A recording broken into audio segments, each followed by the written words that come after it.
నమస్తే, welcome to our channel. నేను విశాల్ని. CM Chandrababu Naidu గారు ఎన్నికల్లో ఆయన ఇచ్చిన హామీలు ఒక్కొక్కటిగా నెరవేర్చుకుంటూ వస్తున్నారు. ఇప్పుడు రీసెంట్గా కూడా ఉగాదికి ఉచిత బస్ అని చెప్పి ప్రారంభించబోతున్నారు. అయితే దీని మీద పూర్తిగా విశ్లేషించడానికి మనతో పాటు ఉన్నారు టీడీపీ స్పోక్ పర్సన్ సూర్యదేవి లత గారు ఉన్నారు. వారిని అడిగే కొన్ని విషయాలు మనం తెలుసుకుందాం. నమస్కారం మేడం. నమస్తే మేడం, ఇప్పుడు సీఎం చంద్రబాబు నాయుడు గారు అంటే ఎన్నికల్లో చెప్పిన మాటలన్నీ ఒక్కొక్కటిగా హామీలన్నీ నెరవేరుస్తూ వస్తున్నారు. అయితే ఇప్పుడు రీసెంట్గా కూడా మార్చి ఉగాదికి అంటే బస్సు మహిళలకి ఉచిత బస్సు అని కూడా ప్రారంభించబోతున్నారనే వార్త అయితే వచ్చింది. దీని మీద మీ స్పందన ఏంటి మేడం? అంటే నారా చంద్రబాబు నాయుడు గారు సీఎం అయిన దగ్గర నుంచి అంటే ప్రజలకు ఏదైతే వాగ్దానం చేశారో ఇవన్నీ ఒక్కొక్కటి నెరవేర్చుకుంటూ రావాలనేది ఆయన గట్టిగా సంకల్పం. అంటే అభివృద్ధితో పాటు ఇలాంటివి కూడా సంక్షేమ పథకాలు కూడా ఇవ్వాలనేది.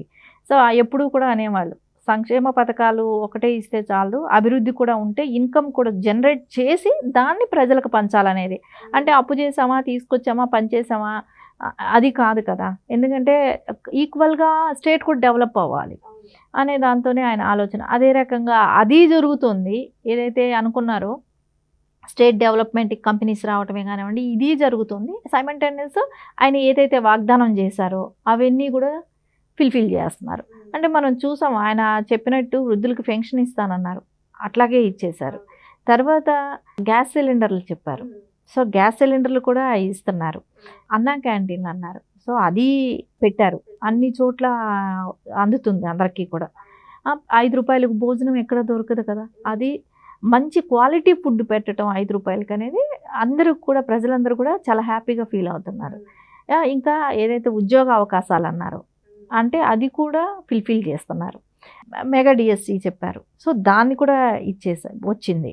ఇలా ఏదైతే చెప్తున్నారో అన్నీ ఒక్కొక్కటి కంప్లీట్ చేసుకుంటూ వస్తున్నారు. ఇప్పుడు ఏంటంటే మహిళలకి ఉచిత బస్సు అనేది, సో అది కూడా సూపర్ 6లో ఉన్నదే అది. సో అదే రకంగా ఈ రోజున దాని గురించి అంటే దాన్ని మనం ఇంప్లిమెంట్ చేయాలంటే దానిలో ఉన్న ఒడిదుడుకులు ఏంటి, సో ఏం జరిగాయి, గతంలో ఎన్ని బస్సులు ఉన్నాయి, మనం ఎన్ని బస్సులు ఇంకా రిక్వైర్మెంట్ ఉంది, ఎన్ని బస్సులు కొనాల్సి వస్తుంది, ఇవన్నీ కూడా చూస్తున్నారు. సో ఇప్పటికిప్పుడే అది పెడితే అంటే పెట్టడానికి చంద్రబాబు నాయుడు గారు ఎక్కడ ఆలోచించట్లేదు. ఈ రోజుటికైనా కూడా పెట్టడానికి ప్రిపేర్ అయ్యే ఉన్నారు. అయితే ప్రజలందరూ ఏమనుకున్నారు మేడం, జనవరి 1కి ఉచిత బస్సు వస్తుందని మహిళలందరూ చాలా సంతోషంగా ఉన్నారు. కానీ ఇది వాయిదా పడింది, మళ్ళీ మార్చి నాటికి వెళ్ళిపోయింది కాబట్టి దీని మీద స్పందన ఏంటి మేడం? అంటే అక్కడ బస్సులు సరిపోయడం లేవు.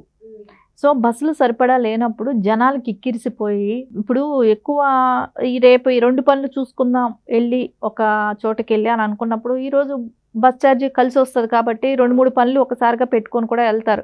కానీ ఫ్రీ అన్నప్పుడు రోజుకో పని చేసుకొచ్చుకుందాంలే, తొందర ఎందుకు, ఒకే రోజు వెళ్ళి పొద్దున్న నుంచి సాయంత్రం వరకు తిరగటం కన్నా రోజుకొక 2 గంటలు వెళ్ళేసి పని చేసుకొచ్చుకుందామని కూడా ఆలోచిస్తారు. సో రోజు జర్నీలు చేసినా రోజు ఏదైనా ఉన్నప్పుడు జనాలు అంటే సరిపడా బస్సులు లేవు. జగన్మోహన్ రెడ్డి వచ్చిన తర్వాత ఒక బస్సు కొన్న పాపం ఏమీ లేదు. సో ఆయన బస్సులు కూడా ఎక్కడ దాన్ని ఆర్టీసీ డెవలపింగ్కి ఎక్కడ కూడా పని చేయాలి. సో అది కూడా కాకుండా ఉన్న రోడ్లు నాసిరకం మనం చూసాం, గతుకుల రోడ్లు అన్ని గుంతలు రోడ్లంతా అసలు పాడైపోయినాయి. సో బస్సులు కూడా ఆ రకంగానే డ్యామేజ్ అయిపోయినాయి. సో వీటికన్నిటికీ కూడా ఇప్పుడు బస్సులు రిక్వైర్మెంట్ ఉంది. సో బస్సులు కొనాలి. ఇవన్నీ కూడా ఇప్పుడు బస్సులు కొనడానికి ఈ రోజే కొనేయలేం కదా, 2-3 మంత్స్ అయినా. సో బస్సులు కొనాల్సింది ఉంది. మళ్ళీ దానికి డ్రైవర్స్ని అపాయింట్ చేయాల్సి ఉంది బస్సులు కొన్న తర్వాత. ఇవన్నీ కూడా ఉన్నాయి కాబట్టి ఈ 2-3 మంత్స్లో కంప్లీట్ చేసి ఉగాది నుంచి పెడదామనే ఆలోచన అయితే ఉంది. దాని రకంగానే ప్లాన్ చేసుకొస్తున్నారు ఉమ్మడి జిల్లాలకి. అంటే స్టార్టింగ్లో కూడా బాబు గారు చెప్పింది అదే, జిల్లాలో వరకు ఉచిత బస్సు ఉంటుంది అనేది స్టార్టింగ్ అనౌన్స్ చేసిన రోజే కూడా చెప్పారు. కానీ ఇక్కడ జిల్లాలంటే ఇప్పుడు జిల్లాలు పెంచినప్పుడు చిన్నవి అయిపోయింది మొత్తం, చిన్న అది కాకుండా ఉమ్మడి జిల్లాలు కనిపెట్టడం అనేది ఉన్న 13 జిల్లాలకి.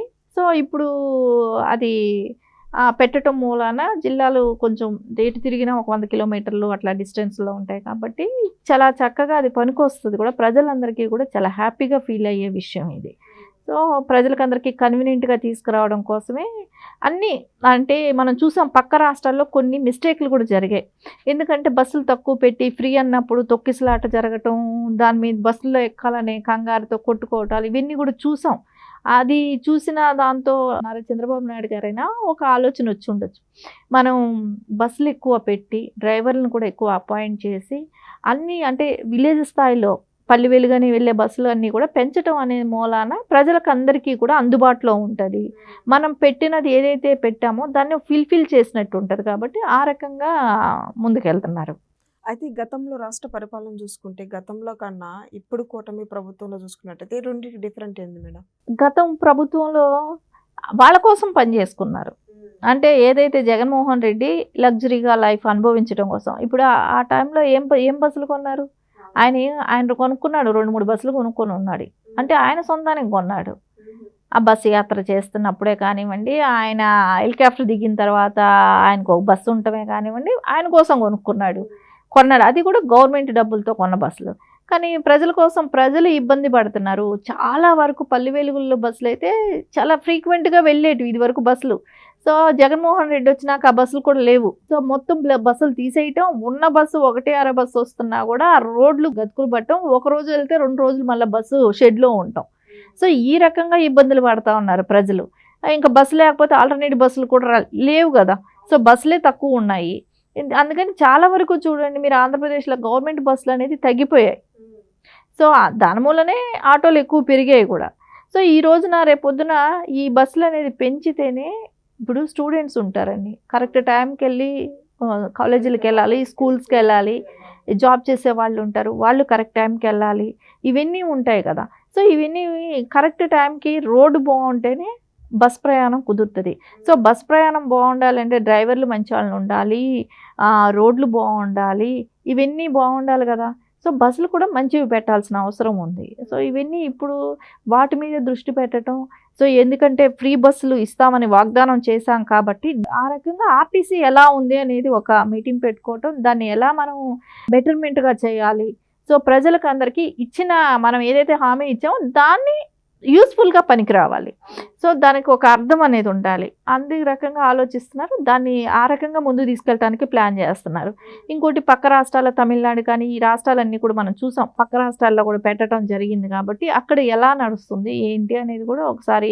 సరే పక్క రాష్ట్రాలు పెట్టడంలో గొప్పేమీ లేదు, ఎందుకంటే అవన్నీ ఆల్రెడీ క్యాపిటల్ సిటీస్లు ఉన్నాయి, రాజధాని రాష్ట్రాలు ఉన్నాయి, వాటి పెట్టిన మూలన గొప్పేమీ లేదు అక్కడ పక్క రాష్ట్రాల్లో పెట్టడం. కానీ ఏపీలో పెట్టడం అనేది పెద్ద గొప్ప.